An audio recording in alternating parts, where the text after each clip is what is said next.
Entrevista del día nos acompaña Víctor Manuel Sánchez del Real, exdiputado de Vox en el Congreso. Bienvenido, buenas tardes.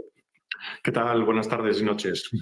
Pues estamos hablando de ese Consejo Europeo que se va a celebrar los días 17 y 18 y si te parece quiero hablar contigo, Víctor, de los asuntos que se van a tratar. En primer lugar, parece que la presidenta de la Comisión Europea, Ursula von der Leyen, va a poner sobre la mesa, ya ha propuesto a los 27, la instalación de centros de inmigración fuera de las fronteras de la Unión Europea. Es un poco cambio de política migratoria por parte de von der Leyen que se acerca a la fórmula que defiende la italiana Giorgia Meloni con Albania. Se va a poner sobre la mesa el jueves y te quiero preguntar qué opinión te merece esta medida. España está en contra de la misma.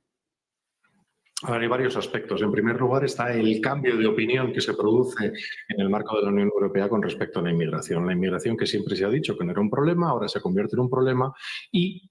está por un lado ese cambio de orientación o de discurso y por otro lado está el tipo de soluciones que se plantean. Y estamos en una solución que resulta en cierto modo infantil, independientemente de quién la plantee, que es un poco meter el problema debajo de la alfombra. Meter el polvo debajo de la alfombra no hace que el problema esté fuera del ámbito de tu interés o que no te esté afectando de una manera u otra. Estamos hablando de soluciones que no están afrontando el problema en origen de los problemas, el problema de la migración, el problema de las mafias, que son las que traen fundamentalmente a través de fronteras que están abandonadas desde el punto de vista de la perspectiva teórica, temática y de interés por parte de la Unión Europea, como es la propia frontera sur, en este caso en España, donde se deja a los estados a su propia dificultad. No se entra a ayudar y es raro que se oiga ni hablar del problema de la frontera sur, en este caso la que nos afecta de España, ni se habla de que la Unión Europea esté haciendo cosas, esté aportando y se deja al Estado que es frontera solo en este caso. Con lo cual estamos viendo ese cambio de orientación, ese cambio de temática de aquí no hay ningún problema con la inmigración y la inmigración es buena, tenemos que hacer soluciones drásticas contra la inmigración ilegal y por otro lado el hecho de que ese centroeuropeísmo al respecto del problema de la inmigración solo saltan von der Leyen y similares con problemas con respecto a la inmigración, la consideran un problema, pues igual que le preocupa el lobo cuando se come a su pony, le preocupa cuando se producen llegadas masivas de inmigración a territorio continental europeo o a territorio cercano a lo que serían los países como Francia o Alemania. En este caso, España, gran sufridora de la inmigración ilegal, sabe lo que es el problema de inmigración ilegal y el problema no está afrontado tampoco en España. El buenismo con el que afrontamos la llegada de inmigrantes, que lo son de todo tipo, que son migrantes que en este caso pueden ser económicos, en manos de las mafias. No olvidemos la función fundamental que disfrazadas de ONGs tienen muchas de estas mafias que se dedican al transporte de personas, a ponerlas a disposición de ese último tramo más sencillo para llegar a territorio europeo. Y el gran problema es que no se está trabajando en origen. Y el gran problema es que tampoco se está trabajando en destino el origen real de muchos de estos inmigrantes que no sabemos gran cosa sobre ellos. Se dice que vienen de territorios y huyendo de guerras y el hecho de que masivamente sean hombres en edad militar y no se estén realizando los screenings necesarios para interpretar quién huye de una guerra, porque de una guerra solo huyen o los vencedores, los cobardes o aquellos que están perseguidos por crímenes de guerra. Y si miramos las estadísticas oficiales, hay una ausencia total de datos, en este momento hay una opacidad total sobre si se está investigando este tipo de riesgos, además de que el cambio de donde están viniendo muchos de los migrantes, en este caso de la zona de toda África, pero fundamentalmente el desplazamiento de los conflictos también está llevando a que vengan de sitios distintos. No sabemos si vienen de lugares con aún mayor nivel de conflicto y mayor conflictividad propia en estos inmigrantes, que no estoy diciendo individualmente que las personas no sean buenas, pero el hecho de que no haya ni un solo dato estadístico oficial empieza a ser muy preocupante. Te quiero preguntar también por otros asuntos que se van a tratar en ese Consejo Europeo, sobre todo foco puesto en los dos conflictos que hay ahora mismo en marcha, esa guerra entre Rusia y Ucrania y también el conflicto en Oriente Próximo, que cada vez tiene más visos de ser una guerra total. Te quiero preguntar, en primer lugar, Víctor Manuel, sobre el conflicto en Ucrania, porque se va a llevar al Consejo Europeo la posibilidad de que Europa permita usar misiles de largo alcance a Ucrania. Al menos Volodymyr Zelensky decía el otro día, tras reunirse con Emmanuel Macron, me parece que era, que iba a llevar al Consejo Europeo esa solicitud. Te quiero preguntar, ¿qué postura crees que va a adoptar la Unión Europea, los 27, y qué postura deberían adoptar, a tu juicio? La que creo que van a adoptar es la de aportar aún más material a Ucrania. Creo que la línea de puntos en la que venimos analizando la situación del aporte tanto del bloque europeo como de los Estados Unidos es de aporte de más material y de mayor calibre. ¿El qué debería? Pues la situación en estos momentos es compleja porque hay una expectativa que deberíamos tener en el umbral y es las elecciones en Estados Unidos. Y alguien dirá, ¿y qué tienen que ver las elecciones en Estados Unidos con un conflicto en una invasión que ahora ya es cruzada? Porque claro, ha habido un cambio importante. Una cosa es la invasión de Rusia de Ucrania y ahora es también Ucrania luchando en territorio en ruso y haciendo ataques en profundidad en territorio ruso. Con lo cual es una guerra mucho más abierta de lo que era hace pocos meses. Y digo las elecciones americanas porque la llegada o no de Donald Trump al poder puede suponer un cambio radical del paradigma. No estoy diciendo que vaya a haber una paz buena, pero lo más probable es que lo que podemos apuntar es que se intente una paz rápida. Y ese cambio puede afectar y dejar con el pie cambiado a muchos que están haciendo la expectativa de gasto militar encreciendo durante al menos los próximos 12 meses y podemos llevar a un parón. Espero que así sea en los próximos meses a través de una paz. Paz que puede ser injusta. No olvidemos que muchas de las paces que se han dado en la historia no necesariamente son justas, no necesariamente están basadas en las regulaciones internacionales previas. Hay veces que se inventan y en este caso parece que pudiera ser una paz de los mercaderes. Yo creo que, uniéndolo a otros conflictos que hay, el mundo occidental, el mundo de los negocios occidental probablemente va a darle la razón más pronto que tarde a Trump de que no se puede permitir tener tantas guerras o al menos guerras afectando al tráfico mundial de bienes y servicios. Creo que eso es la posibilidad. No digo que esa sea y no hay una solución sencilla en estos momentos porque no olvidemos que la guerra de Ucrania empezó en 2014 con una primera invasión en la que Occidente miró en gran medida para otro lado, incluso cuando hubo incidentes relacionados con aviación civil europea, dramática aviación civil y la caída de vuelos europeos, y sin embargo hemos dejado pudrir, como tantas veces, un conflicto que ya es difícil engranar en qué fase estamos ya, repito, después de tantos años de conflicto, con una escalada que ha ido continuando y que evidentemente tiene su gran salto hacia adelante con la invasión masiva por parte de Rusia que se pensaba que iba a ser en pocas semanas. Recordemos dónde estábamos en ese momento y recordemos dónde estamos ahora, donde el gran problema que tiene Ucrania fundamentalmente, además del armamento pesado, es los recursos humanos. El gran problema que tiene Ucrania es el número de personas que tiene. Es un país más pequeño que Rusia, que incluso parece que empieza a tener ese problema, pero lo resuelve, según se ha declarado o se está diciendo recientemente, trayendo combatientes de otros territorios. Se hablaba de Corea del Norte, se está hablando de otras repúblicas exsoviéticas que están aportando, se ha hablado incluso de traer personal de otros conflictos para que se incorporen al frente. Repito, la solución no es sencilla, pero ojalá la solución sea una paz, aunque sea injusta, pero que pueda llevar a que pare por lo menos la masacre que se está produciendo en ambos bandos.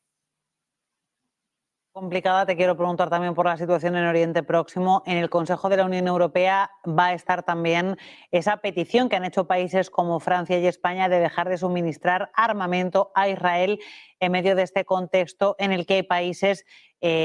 todos piden el alto el fuego y hay países como España que abogan por la solución de dos estados en la que insistía el alto representante de política exterior de la Unión Europea, Josep Borrell, hace unos minutos.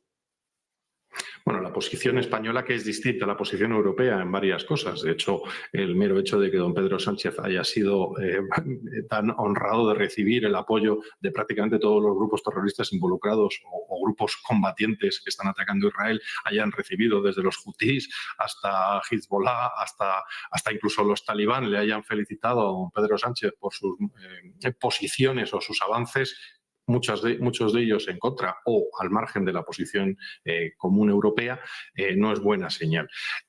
Aquí, igual que decía que en el conflicto, en la invasión, post-invasión de Ucrania, segunda invasión de Ucrania, nos encontramos con que Europa y Occidente ha dejado pudrir un problema, en este caso estamos con uno que tiene décadas medidas. Y también lo mismo que se está hablando, y hay cierta hipocresía por parte de la Unión Europea en hablar de no dar armas a Israel, que puede estar o no utilizándolas y podemos discutir durante meses sobre el tipo de conflicto que está afrontando en estos momentos Israel desde el 7 de octubre, a diferencia del que tenía antes del 7 de octubre, y el impacto psicológico que tiene en sus nacionales un acto de un volumen equivalente a un 11M o equivalente a un 11 de septiembre en los Estados Unidos desde la perspectiva de la psicología, de la opinión pública de todo un país y sobre todo un país que está bajo ataque continuado. Es decir, la hipocresía me refiero a que decimos de cortar el acceso a las armas por parte de Israel y la hipocresía es que, sin embargo, no estamos hablando de cortar los fondos, por ejemplo, a fondos que estaban llegando a autoridades palestinas de uno u otro signo a través de cooperación europea o cooperación española, que se ha demostrado que las acusaciones que venían haciéndose desde hace años de que se estaban destinando a preparar armamento o material que podía ser empleado de forma hostil, pues al final se ha dado por cierto y nadie está diciendo de cortar eso. Con la excusa de la ayuda humanitaria se han dado cientos de millones de euros, perdón, miles de millones de euros, hablo de cientos de millones de euros en el caso de España y miles de millones a nivel de la Unión Europea que han acabado convirtiéndose en armas que han bombardeado Israel. Con lo cual, esta hipocresía de vamos a cortar a unos porque el otro es el débil, aquí estamos hablando de que se lanzan miles de misiles de un lado, que se producen actividades de desencuentro entre un lado y otro de las diversas fronteras que tenemos, sean políticas o no aceptadas, y aquí lo que estamos hablando es de cortar el hilo a uno. Por cierto, que es hipócrita y además es un poco ridículo, porque claro, el porcentaje de armamento o de elementos de la seguridad pública o de la industria armamentística en Occidente que dependen de sistemas y servicios israelíes son elevadísimos. ¿Qué pasaría si de repente Israel cortara el acceso a todos los servicios que utilizan muchos ejércitos y muchos cuerpos y fuerzas de seguridad del Estado en Europa de un día para otro si cortamos el grifo para allá? Repito, situación enrevesada, situación nada fácil de resolver y que en todo caso el buenismo de entender que hay un agresor cuando precisamente es un país, en este caso Israel, el que se está defendiendo muy específicamente de una escalada que nace de una parte del 7 de octubre pasado, y no entro en calificar ni evaluar gran parte de los avances que ha realizado Israel o si está aprovechando para tomar otras posiciones o realizar otros avances, pero en general podemos determinar que hace un año alguien hizo que hubiera una escalada y ese alguien no se le puede tratar a esas organizaciones sistemáticamente como víctimas y no se puede mirar para el otro lado del dinero europeo que está sirviendo para convertirse en armas. Si miramos que no haya dinero europeo que acabe en armas, miremos todo el dinero europeo y no tengamos la hipocresía de mirar solamente una parte de ese dinero. Te quiero preguntar también por un asunto que es más puramente económico y que también se va a tratar en ese Consejo de la Unión Europea. Es el que tiene que ver con la competitividad de Europa, que está a debate, y la defensa de un modelo, no sé si llamarlo proteccionista, frente a China y frente a Estados Unidos. Te quiero preguntar qué te parece ese plan Draghi, si crees que solucionan los problemas de competitividad en los que está inmersa Europa, con foco sobre todo puesto en el sector industrial, en el sector del automóvil, en los que hemos sido líderes. No España, pero sí países como Alemania. Esta es la historia del gran fracaso de la Unión Europea y del europeísmo cándido, como podríamos llamar. Y es, no solo no hemos conseguido, después de gastar miles de millones en inversiones, cientos de miles de páginas de regulación, en regular cosas que se supone que eran buenas para tener nuevos campeones, en el caso de industriales, en el campo de la tecnología, por ejemplo, no tenemos un solo líder mundial en los ámbitos avanzados, sea la inteligencia artificial, sea los buscadores, sea Internet. Hemos perdido esa batalla y encima no solo hemos perdido la batalla a la que nos hemos presentado, digamos, acompañados de kilos y kilos de regulación europea equivalente en tecnología al tapón que se despega de la botella, que no se despega de la botella, sino que encima aquellas tecnologías, aquellas industrias en las que éramos más potentes, las hemos vendido, las hemos dejado caer. El hiperregulacionismo europeo es el gran enemigo en estos momentos del crecimiento. No hay una startup que crezca y que avance que no se plantee en un determinado momento salir del país de la Unión Europea. Y esto es transversal, con lo cual el daño está claro que tiene su origen en Bruselas y Estrasburgo. No hay una sola startup que cuando crezca no se traslade o no decida convertirse en un player en Estados Unidos, en las bolsas norteamericanas en lugar de estar en las bolsas europeas o creando empleo y riqueza en Europa. Repito, hemos perdido no solo la batalla a la que nos presentamos nueva de la tecnología por la hiperregulación y porque hemos tenido a funcionarios, lo peor de la combinación de los funcionarios que no conocían nada de la empresa y la tecnología, dedicados a hiperregular en Europa, hemos perdido la batalla tecnológica y encima hemos perdido la batalla industrial que ahora, como decía antes en esta entrevista respecto al tema de la inmigración, ahora todas las soluciones que plantea la Unión Europea son las de echar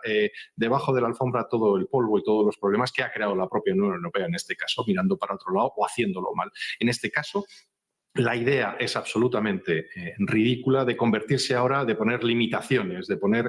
no digo porque no haya que ponerlas porque es que el daño ya está hecho, pero yo lo que digo es tenemos fiebre porque hay un culpable, hemos realizado cosas que nos han llevado a tener fiebre. Ahora hay que tomar el antipirético porque evidentemente tenemos fiebre, pero el problema es que eso va a tener además su efecto secundario de una batalla. Y aquí también hay que añadir hablaba antes del verso suelto en Europa, que es don Pedro Sánchez, que de nuevo, igual que los hutíes, los talibán,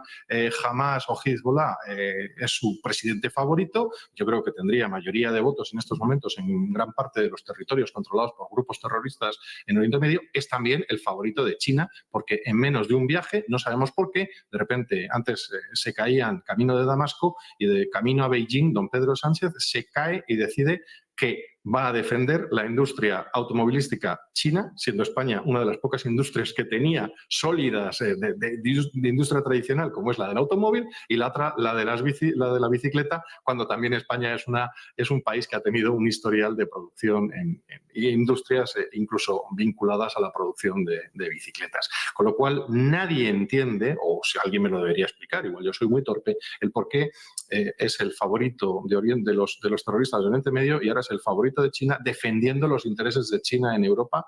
que repito, no es que esté de acuerdo, no, es que va a contracorriente y esto no lo digo yo, lo dicen los hechos y las declaraciones.